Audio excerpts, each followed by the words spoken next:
Welcome to Talking Black and Blue, where the rivalries run deep and every Sunday is a battle. I'm your man, Will McCann, and along with my partner, Tellis Everett, we're a couple of fans from the heart of the Midwest bringing you weekly breakdowns from the NFC North, the Black and Blue division. So whether you rep green and gold, Honolulu blue, you wear purple and gold, or you rep the monsters of the Midway, you are in the right place. So lace up, strap in, and let's talk black and blue. Tell us, my man, what is up? What's up? I'm so happy to be here. It's been a crazy week, but before we get into it, I want to say, hey, we appreciate you guys joining us. Thank you for supporting the Black and Blue podcast. I'm sending a special shout out to my man Jeff. He's a diehard Lions fan, season ticket holder. He's been rocking with us from day one. Thank you, sir. If you rock with us like Jeff does, tell all your football friends about how much fun we have over here. Just a quick reminder, Will and I are real estate agents in the state of Michigan. So if you know anyone that's talking about buying, selling, or investing in real estate, hit us up, reach out to us, and we'll help you score a touchdown in real estate. Will McCann, do you have something special you want to share with us? Hey, yes, I do. Hey, I want everyone to stick around. At the very end of the episode, we're going to talk about a bonus episode that Tellis and I are going to have coming up soon here. So I want you to stick around as we talk about that. So tell us, let's talk about this crazy week 12 we had here in the NFC North. So, what were some of your takeaways from the games this week? The takeaways this week, the NFC North is wild. Yeah. Chicago Bears are the king of the North.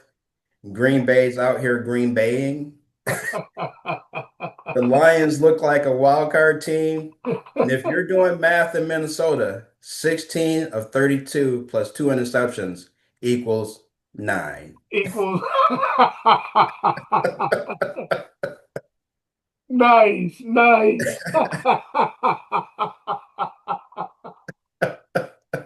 Well, yeah, you did my man dirty with that, bro. Hey, we keep it real and raw over here on the Talking Black and Blue podcast. You know, we're just a couple of dudes that love talking football, having a good time. And you can't say he caught a stray, right? You took that one on the chin, my guy. Yeah, you left you were leading with your face. You're like a boxer who left his right down. That's right. That's You right. didn't get it done. That happens when you play like that, man. So yeah, Right, I right. agree with you, man. JJ, going all the way back to the beginning of the season, and I know he's had some injuries along the way, right? But I remember that first game, we talked about what a gamer he was, but it was looking kind of ordinary, right? Up until he made a few plays at the end of the game. And he's only had moments. He has moments, right? Where Right. you see the skills, right? I talked about Caleb early in the season, and I said, I believe the young man has the skills. Does he have the right mindset, right? I don't know what JJ's, as Dan Campbell likes to say, what is his superpower? You know, Right. Yeah. he's not big and physical. He doesn't have, wow, throwing abilities, right? He's not, doesn't have an elite arm, doesn't have elite arm talent. He's a guy who knows how to play football. He's a high level Rodney Pete so far to me. Right. He gets the team down the field and he scores points and he wins games, right? And I Right. always say quarterbacks are paid to win. Above all, they're paid to win. Uh, Right. he knows how to manage games and he's a gamer, but he's got a long way to go to me. He does, and there's some information out there that people are talking about. Well, if you put together a highlight film of the clutch plays, you think this guy is amazing. He looks like the real deal. He looks like the real deal. He looks like he can do it all. But that's only a few plays, and I know we're only talking about 5 games for him. Right. He just hasn't looked good. And I know we'll get into it a little bit later. But to me, he's not even Baker Mayfield when he started, because Baker was a big game guy, right? But he was more Yep, consistent, yep, yep, right? yep, So yep. yeah, he's got a long way to go. Yeah, yeah, yeah. I agree. And then in that game with the Pack, I mean, again with the Bears, man, the Bears controlling that game with the run game, Yep. and it was they are not on the level of this team, right? I'm about to make this analogy, not a comparison, an analogy, but it reminded me of the old Pistons. It was just hang around, hang around, hang around, and we'll steal it at the end, right? Yeah. And that's kind of what the Bears did. They controlled it with their run game, and then just stole it at the end, right? They made enough plays to steal it at the end. The game kind of went the way I thought it would go, except I thought it would be Minnesota that Right. stole it at the end. And the Bears pull it off, man. Just have to be impressed with Ben Johnson and his team and their resiliency, man, to be able to protect the red zone, even though they may not, they may bleed a lot of yardage, but they protect the red zone and turn the ball over. Is Chicago the team that you're most impressed with this week? Absolutely, absolutely. The way they just continue to be resilient, man, and that was one of those what we begun to call Will McCann games, right? It was Hmm. just nasty, dirty, nothing spectacular happened. We're just going to battle and grind it out, and somebody's going to make a play to win this Right. game. And Right. let's see who that is, right? Yeah, and they're my team this week as well. Just simply because that defense continues to win games for them. Mm. And I'm gonna coin a phrase that the Bears defense is the worst best defense. Yeah. And we can get into the numbers a little bit later when we deep Right. dive on the Bears. Yeah. Yeah. But man, being able to have the two takeaways Being able to and get those then turnovers. yeah, the turnovers, and then also having your special teams pull it out for you. And so they're definitely the team that I'm most impressed with this week and also this season in the NFC, Yes, right? winning Because in all they three have blown my phases. expectations out of the water so far, Winning in right? all three phases. Yes, Yeah. yes, they Yep. are. Yeah, because both of us said 9 wins tops, Yeah. more than likely eight, right? Probably Yeah. seven, you know?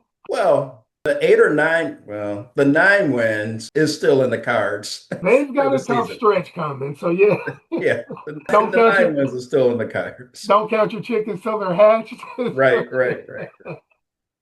And you're right. You have to I always say, you have to play it out. You have Yep. to let it play out, let the whole thing play out.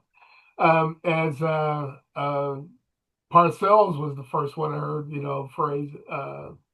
They don't start handing out awards midway through the season, right? Hmm. And we don't Hmm. stop playing games because we're in first place right now, right? This thing is not over yet.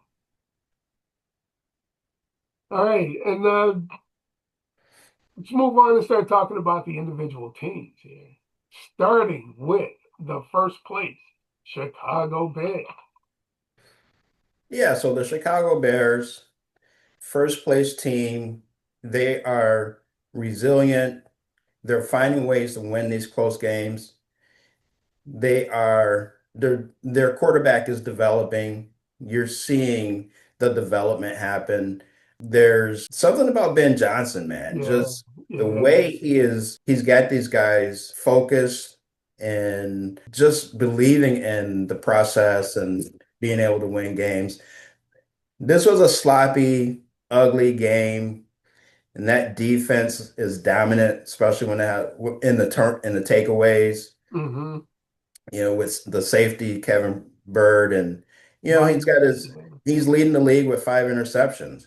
But my issue with the Bears is they have the worst, best defense. So Yeah, they yeah, are ranked, and Dennis Allen's he's doing a great job. But when you look at the rankings, they're 26 in points allowed. So yeah. they're allowing 26 points a game. Mhm. They're 25th in rushing defense, Yep. allowing over 130 yards per game. They're 23rd in the pass defense, allowing over 230 yards per game. They're 27th in total defense, allowing over 365 yards per game. But but they ranked number one in takeaways with 22. That is Yeah. the definition of the worst best defense currently in the NFL. My question is, can they continue to play like this and win? Right. And now that, and I was gonna, that is a question I was about to answer, right? Or about to ask and answer. Thank you for asking the question, right? It's great because Tel and I don't talk before we do these podcasts, right? We We kind of know. know what our questions are and generally what we're going to talk about, but we don't even have a discussion before Right. we sit down, even though I'll see him a few times. We don't talk before we sit down to record. So, yeah, that's the question, man. Is that sustainable? And Right. the answer has always been, you got to look out through the history of the NFL, at least as long as I have been watching, that has never been sustainable. Exactly.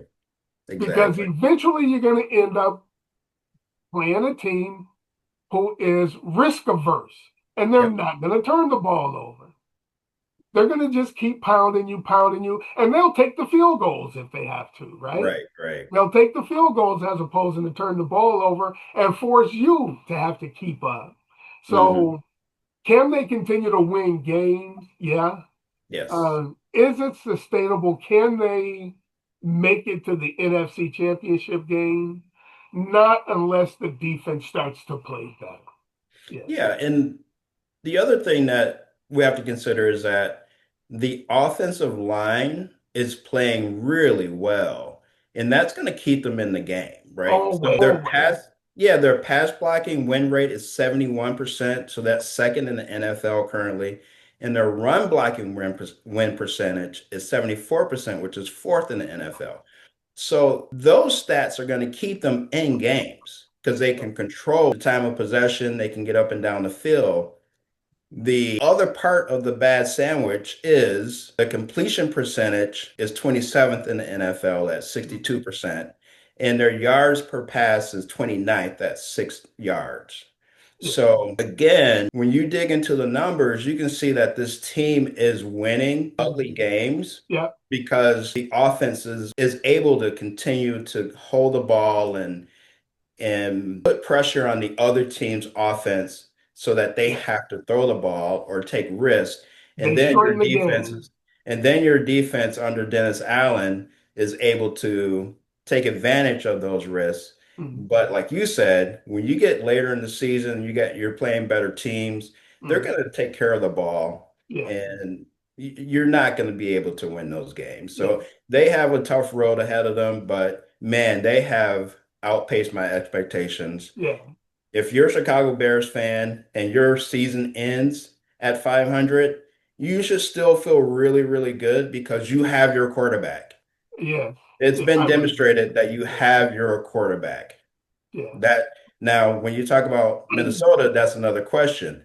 But Chicago, you got your guy. Yeah. You're set. You're good for And 10 I years. agree with what you said about the Bears and their defense. You know, some of their numbers and their numbers being high is because of the way they play defense too. They Hmm. are a bend but don't break defense, right? So they're going to bleed some yardage.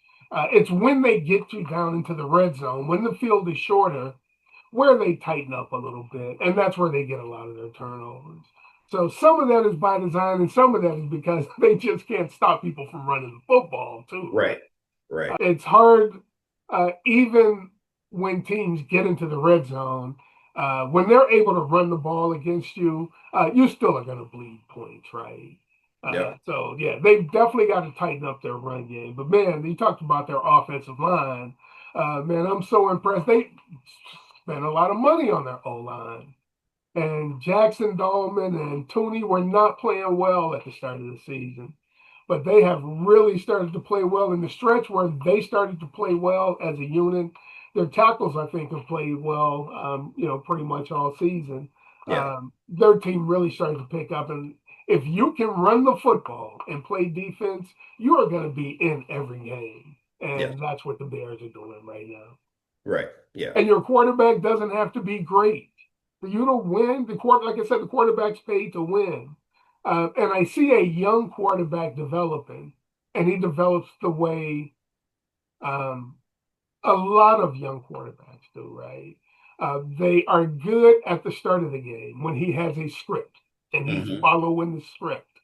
And then in 2 minutes, when the defense starts to back off and they start to play, the defense is playing the field and not necessarily the offense, right? They Yeah. are going to bleed yardage to try to bleed the clock, right? They're going to allow you to get some yardage to bleed the clock. And he plays well in 2 minutes. It is when he has to read defenses, make decisions on the fly, when, as my man Johnny Manziel like to say, when you got those live bullets flying at you, right? Yeah. Making those quick real time decisions is where his development has to come. But yeah, I think he's coming along. I agree with you also.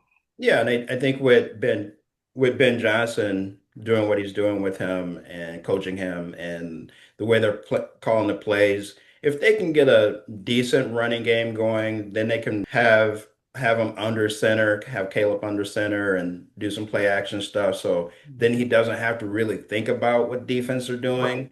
right. That's just going to continue to get better as he progresses, right? Because he's a smart individual and he's a gamer and he's got all the tools that they're looking for. Chicago, you have your quarterback. Stop trying to escape out of the back of the pocket. You can't Right. do that. Yeah, just break him of that one habit. Let's talk about the second place team in Wisconsin, the Green Bay Packers.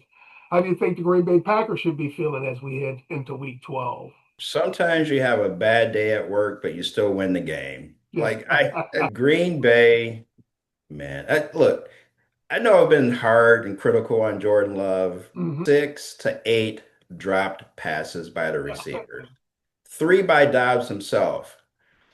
I can't get on Jordan The Love same because thing happened the week before, I felt. yeah, I can't get on. I can't look Green Bay, and we talked about this earlier in the seasons. Like they don't have a number one at receiver. We go going They all the way back to the beginning of the season, which is why we thought Matthew Golden would make a difference exactly because he had to, right? Because they just right, don't have a guy on their roster otherwise.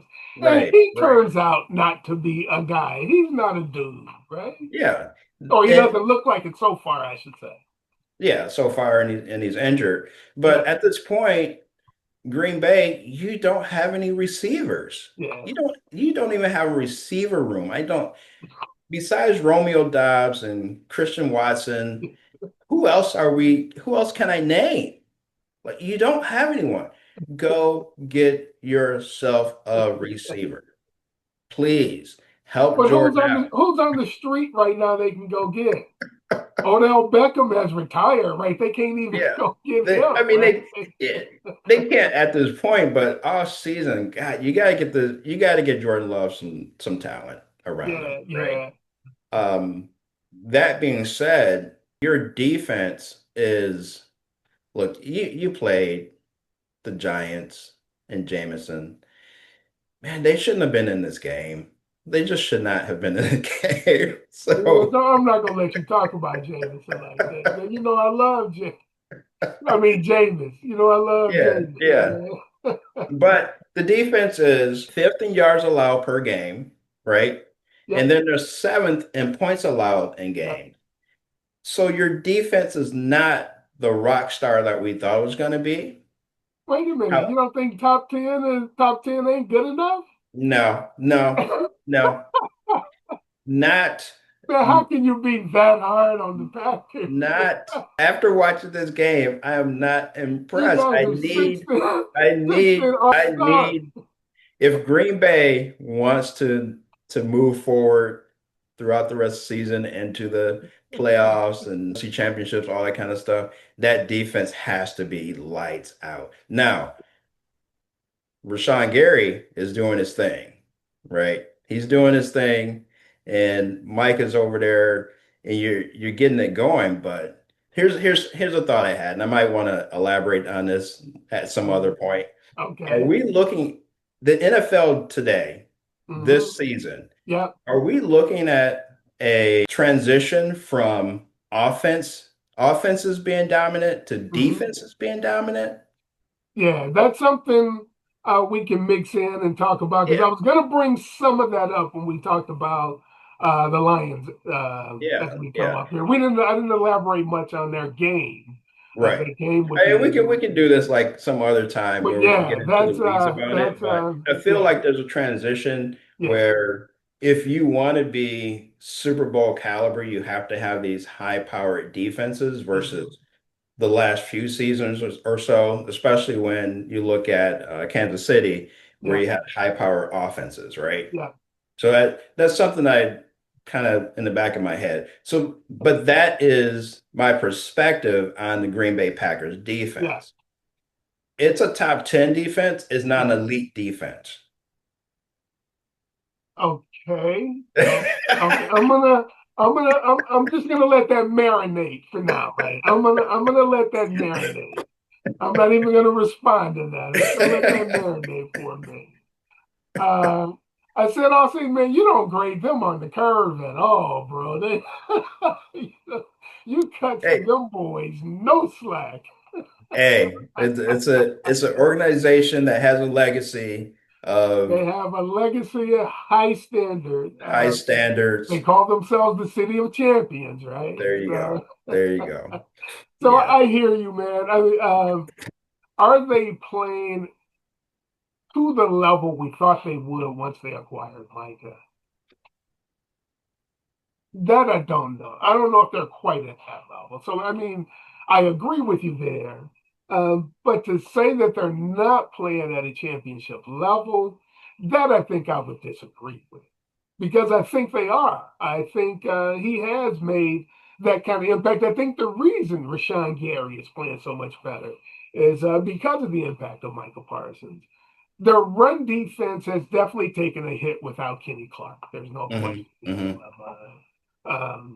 But they've gotten a little better there as the season's gone on. And yeah, that is something I think they would want to address as they look at their team going forward. Right. Right. But I think they're good enough on defense to win. Their issue to me is they still aren't good enough on offense to win.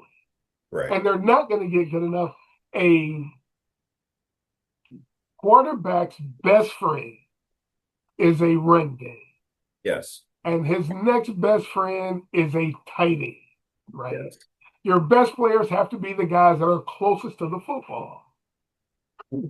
Because they can't run the football, they really have a rough time running their offense. And then, like you said, when they get plays dialed up, they got guys dropping the football, right? You can't blame the coach because guys are dropping the football, right? You No. can't blame the No. quarterback because guys are dropping the football. The receivers have to start playing better. And the problem there is that because they're dropping the football, they're not getting those converted first downs where they can run the football again. Let's Right. make some Right. more attempts to run the football. When Yeah. you can't convert first downs, you can't get into your run game. So that's where to me, they've got to get, but they've got to start running the football to start playing, getting their offense fixed. And you go back to your foundation. Got to Yes. start running the football, and we'll see if they can get that going forward. But I do think they're playing well enough on defense. Okay.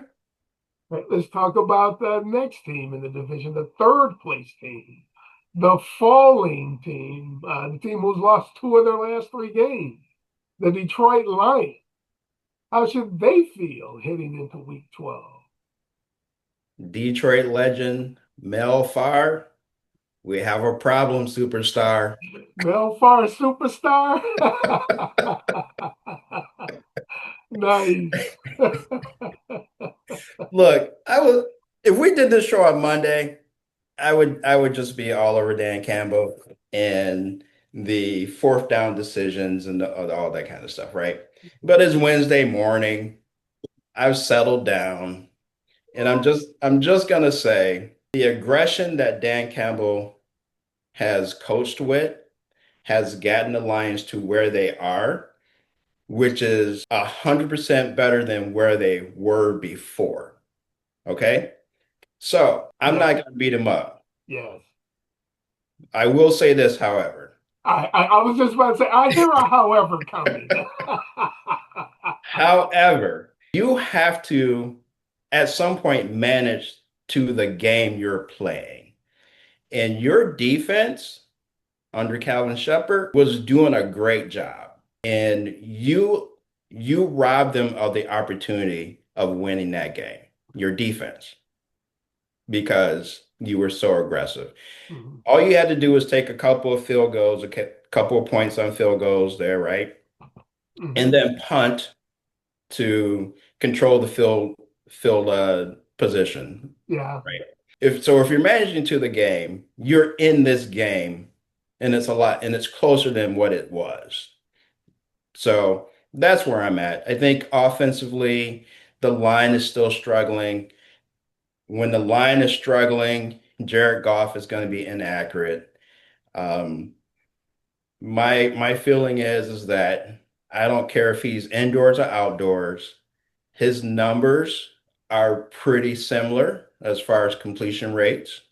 Mhm. Just in this game, the Eagles' defensive line was outplaying the Lions' offensive line. Yes. Bottom line. Flat out, flat out. Bottom line. They were knocking down passes. They were getting Playing them offensive volleyball. line. They were playing volleyball with my Yeah, man Stan. they're spiking the ball. So, and they're getting him off his spot, they're rushing him, and he's a quarterback that is a rhythm quarterback. Yes. And Yes. timing is important. So Yes. when you look at some of the passes that he missed, they were behind or ahead or over. This is because the timing was off, Yes. right? Yes. Yeah, and that's all the offensive line. So you got Yes. injuries, you have Red now retiring, and those things are going to be an issue. And to me, they had an opportunity during the trade deadline to go out and get themselves someone on the offensive side, but they didn't address it. Yeah. And that's hard to do also. It's hard to bring in Yeah, an offensive lineman mid-season. So yeah, you pretty much have who you have. Unless it's a skill position player. You are who you are, your foundational portions of your team. And they have to find ways to try to scheme around it, and there just are going to be times where you just have a bad matchup, right? yeah, yeah. There are times when their offensive line is better than the opposition's defensive line, right? Hmm. And they're just going to be games where it's true vice versa. This was one of them, right? Right, And then I'd say the aggression and going forward on fourth down is who Dan Campbell is, right? right.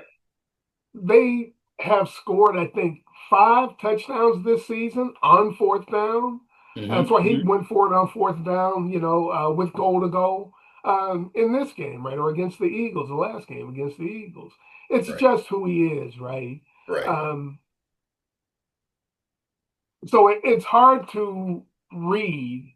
And then if you go back and look at those games, those situations, if he kicks field goals in those situations, right, then what do those games look like, right? Yeah, yeah. Um, so you have to be who you are. I agree with him in staying true to who you are, right? Right, right.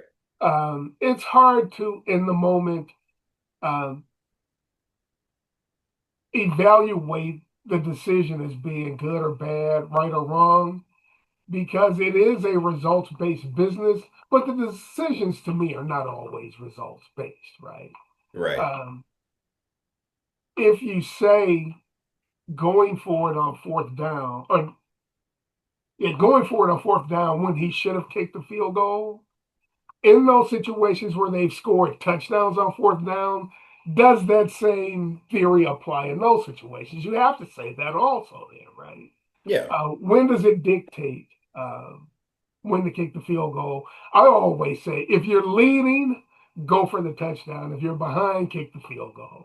Right? Hmm. Hmm. Always take the points, I think. But I'm a whole lot more conservative than Dan Campbell. Right. Exactly. uh, But you know, again, but again, he's a smart individual, so he knows what he's doing. And even though they're not winning those fourth down situations, he's putting his guys in those situations so that they are prepared later in the season where they can take advantage of it, right? yeah, So again.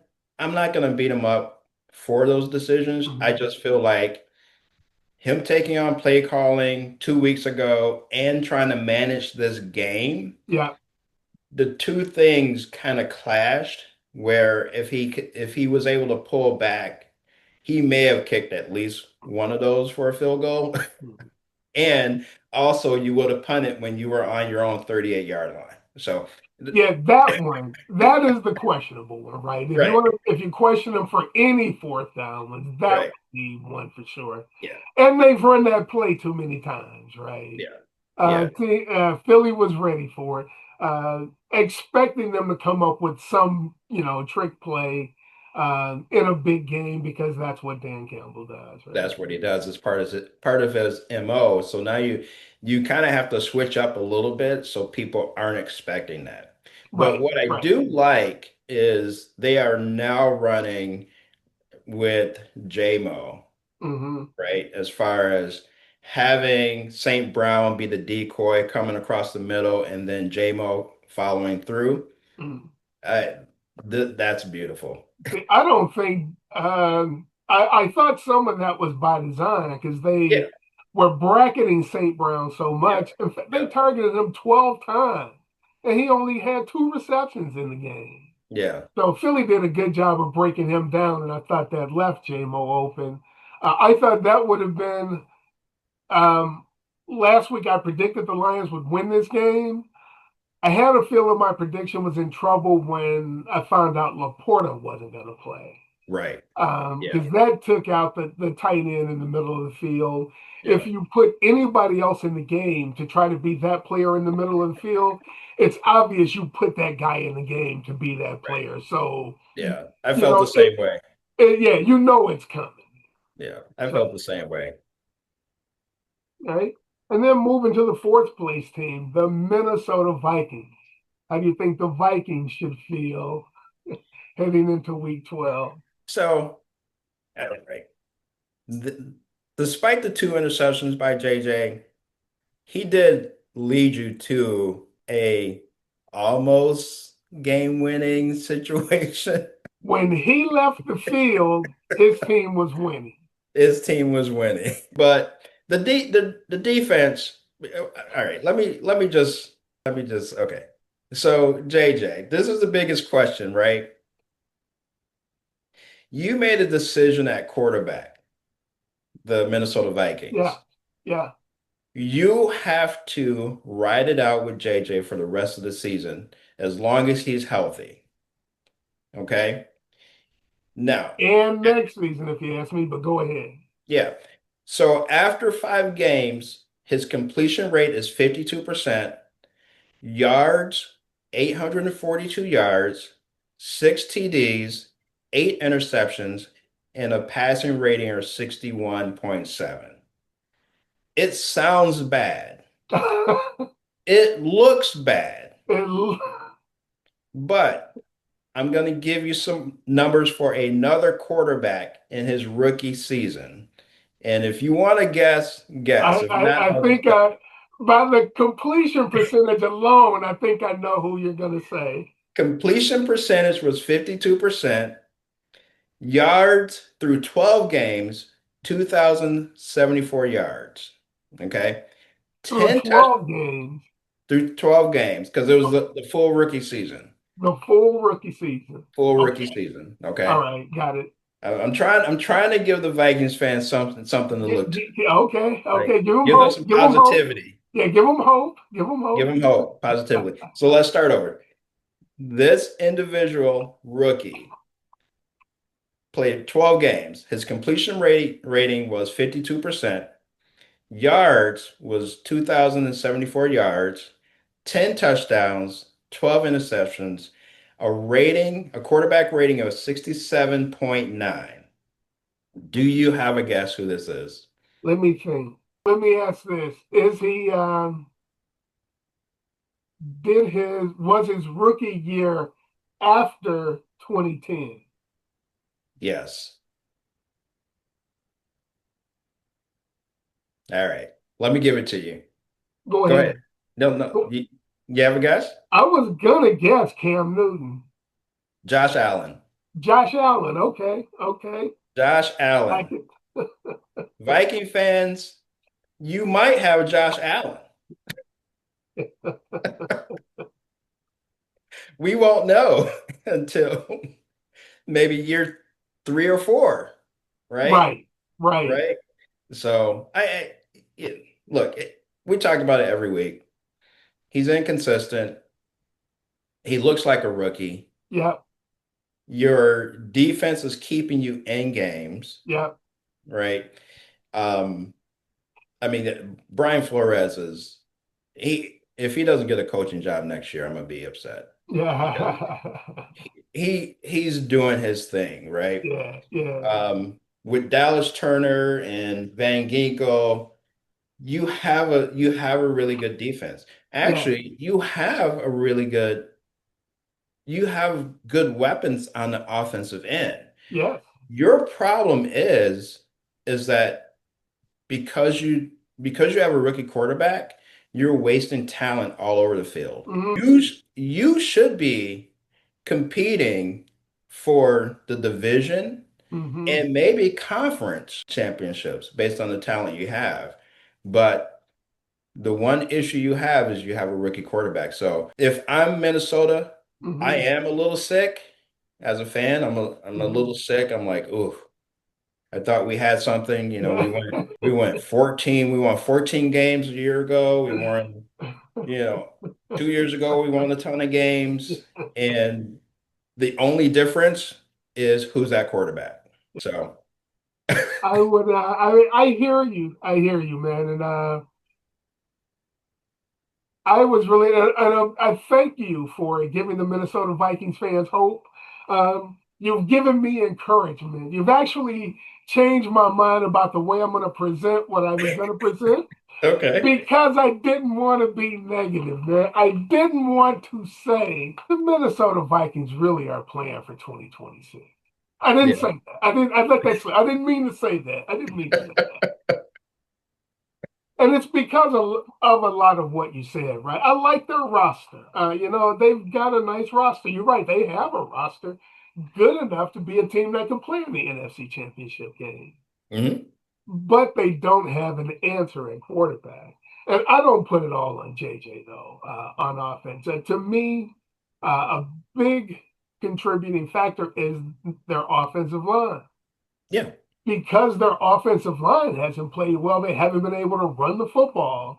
If they Hmm. could run the football and throw the ball to TJ Hawkinson, I think JJ would it could at least look like a serviceable quarterback, right? Maybe Right. his completion percentage would be up around 60, right? Yeah. Instead of down where it is. Um, and like Josh Allen, and I think that is a nice comp for him, right? Hmm. Um, because they are guys who can make plays with their feet, right? Yep. Yep. And that's a good thing. That's a positive thing for a quarterback. When you get in trouble, get a first down. Go get the 3 yards. Go get 4 yards. Let's live for the next play. Go get the first down. Let's get a new set of downs, and let's try to run the football. Right. Um, his ability to run the ball in the red zone creates points for them also. Hmm. So those are blocks they can build on, right? Right. And he Right. does have a lot of that. Uh, I hate to say this, but he is kind of a poor man's Josh Allen. And that Josh Allen is this incredible, big, physical, incredible athlete, right? Hmm. Who can Hmm. do all those things. JJ has those exact same skill sets without being that big physical athlete, right?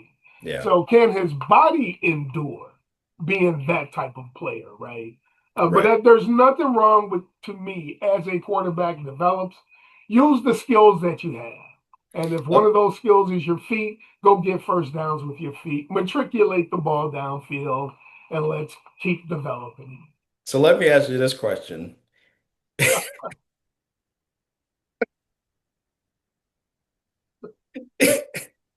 You know I'm gonna be silly. You're already laughing. Go ahead, man. All right. If JJ McCarthy was JJ Jackson, Would they already have built-in running plays? You see where I'm going? Um, yeah, yeah, yeah. There'd be more. Yeah, I agree with that. Yeah, They would be like, "Oh yeah, yeah. he can run. He's an athlete. Let's He can run. he's Yeah, an athlete. He can run. Let's build in some running plays. We're gonna yeah, do maybe we'll do like 30% running yeah, plays with yeah. them versus trying to keep McCarthy in the pocket." Yeah, absolutely. I agree with that. Yeah. All right, Uh, man. That completes our rundowns on the team, man. Let's move to the games for the week. Let's move into week 12. Turning the page here. Starting, man. You know what I love this week? This week, all of our games are Sunday at 1 o'clock, bro. I'll get involved in all of these games at 1 o'clock Sunday, bro. There'll right. be no staying up late. Exactly. Exactly. All right, let's start with the one non-conference game or interconference game with the Chicago Bears at home against the Pittsburgh Steelers. How do you see that game going? So the Bears are favored by 3. The over-under is 45 and a half. I have the Steelers 10, Bears 16. Okay. I think the wheels are going to fall off the Bears bus sometime soon. It's just not this week.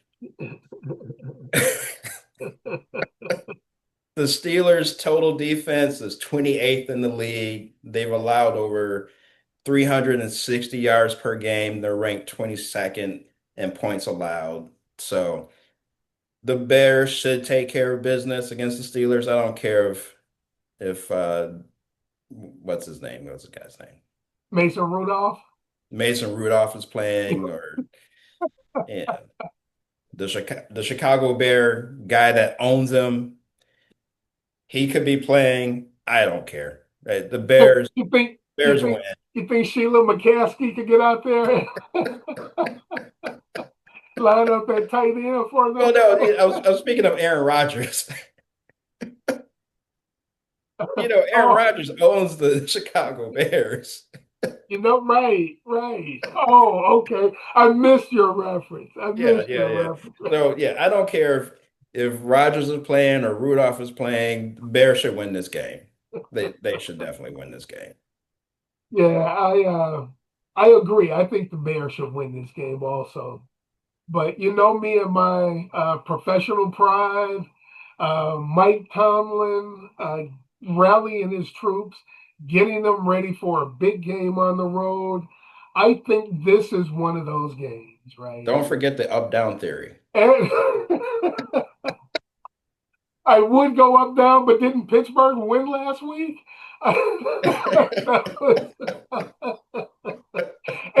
And part of it is Chicago has been on this run. And how many in a row can they win, right? Yeah, Um, yeah. there are they that team, right, that can run off 6, 7 wins in a row. I think there's some of that in there also. I think I expect to see a Pittsburgh Steeler type of game, right? I think it's going to be right along in the around the score. You said you've got 26 points.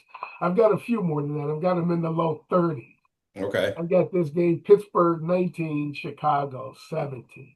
Okay. Got Okay. Chicago, I mean Pittsburgh, and like I said, Mike Tomlin rallying his troops to get one of those professional pride wins for his team.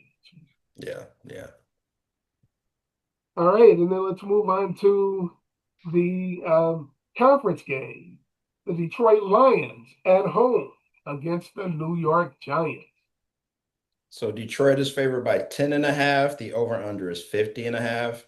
I have a Giants 10, Lions 32. Look, the Giants are 0 and 6 on the road. Lions, up down theory. Dan Campbell doesn't win or lose more than Back to back back. to back games. Mhm.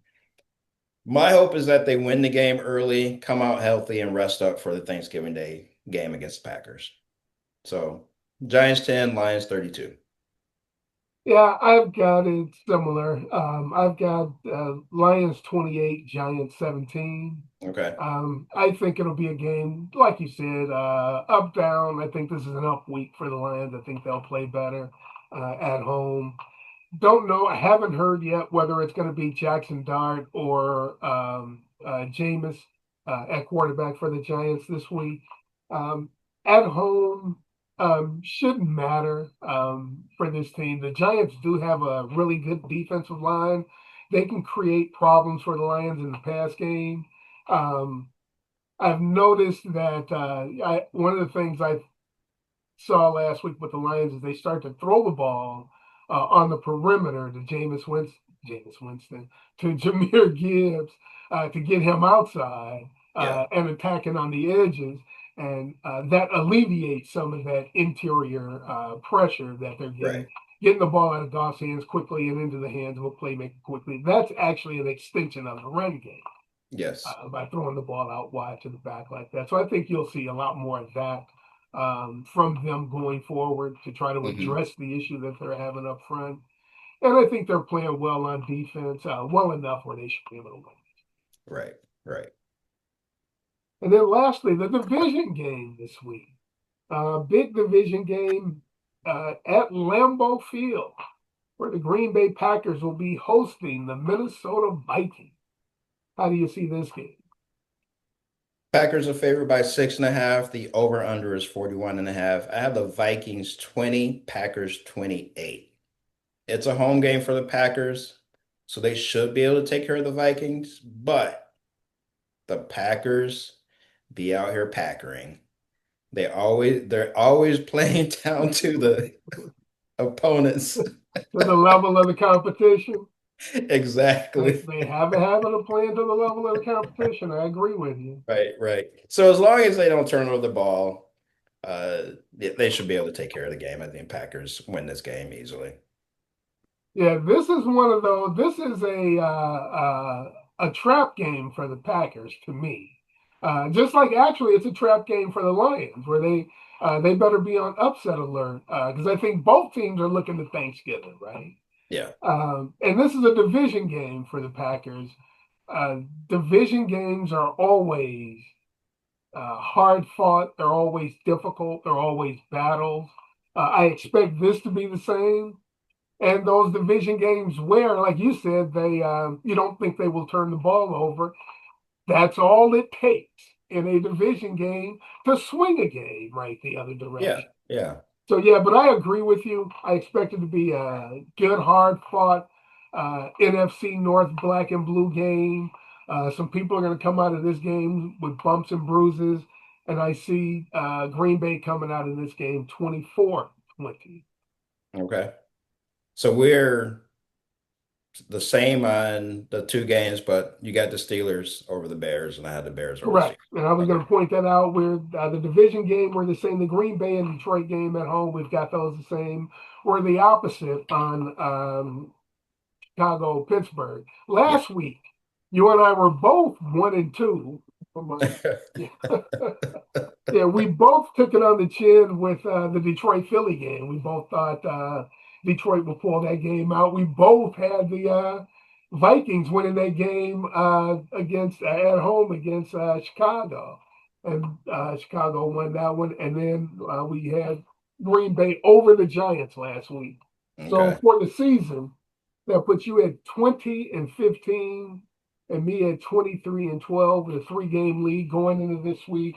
No Okay. ground to be made up this week because we're the same with all three games this week. No, I take that back. There is an opportunity to make up ground because we do have the win game this Right. week. Yeah. Right. Yes. All right, All sir. right, You got man. something you want to let us know about? Yeah, at the beginning, I said that we had something that we were going to be talking about, a bonus segment that we have that's going to be coming up. So look for next week, Wednesday. We're going to drop a new segment for the Michigan Ohio State game. We're going to talk about the history of the game. We're going to talk about our predictions for the game, how we see the game coming up, and we're going to talk about players at those schools and that are currently playing in the NFL, and then players on the team today that we think can have an impact in the NFL. So we Yeah. look forward to you guys joining us for that segment. Like I said, it's going to drop next week, Wednesday. So looking at my calendar, next week, Wednesday is the 26th. So start Right. looking for that episode on the 26th. Tell us, you got anything you want to say about that Yeah, I'm episode? excited about this bonus episode. We're here in the heart of the Midwest. We're in Michigan country. Michigan Ohio State is a rivalry that goes back 128 years. Just to be, and we talk NFC North football, but to be able to just talk about this one college game and the rivalry and the history is so exciting. So I'm looking forward to that. I'm Yeah, really, so am really I, excited. man. I grew up in St. Louis, man. I look forward to the Michigan Ohio State game every year, Yeah, man. yeah, And yeah, yeah, I can't wait to talk about this rivalry, man. Because even me as a kid from Missouri, right, I was in love with this game. So yeah, yeah, look yeah. out for that. Look forward to that. As Tellus said earlier in the at the beginning, man, we appreciate all the comments we got from everybody. I want to give a shout out to my man Mike Rapinski, who I know listens to every episode. Also, man, I Hey, appreciate you Mike. so much. I appreciate you always giving me positive comments when I see you. And to our broker, Adam Oberski, who I know listens in as well. We appreciate you so much, my man. Yeah, Appreciate you as a broker also. Definitely want to give you a shout out. And yes, for sir. any agents who are out there, hey, if you're looking for a brokerage, give Tellus and I a shout. We can talk about the brokerage where we work currently. Yes, sir. Yes, sir. Yeah, we appreciate you guys all hanging out with us. And, Will and I love talking NFC North football. And next week, we're going to throw in that Michigan Ohio State rivalry. We hope that you are telling your friends about what we do here. But when we're not doing this podcast, we are real estate agents and we're helping people buy, sell, and invest. So if you have questions about your next move, don't fumble the ball. Contact us for our winning game plan in real estate. Fellas, share the pod with your buddies. Ladies, share it with your crew. Make sure you hit the subscribe button. Don't be a knucklehead. Drop us that 5-star rating. Absolutely. Hey, we appreciate everyone who, like I said, all your comments. Appreciate everyone who listens in, and we will see you next time. Yes, sir.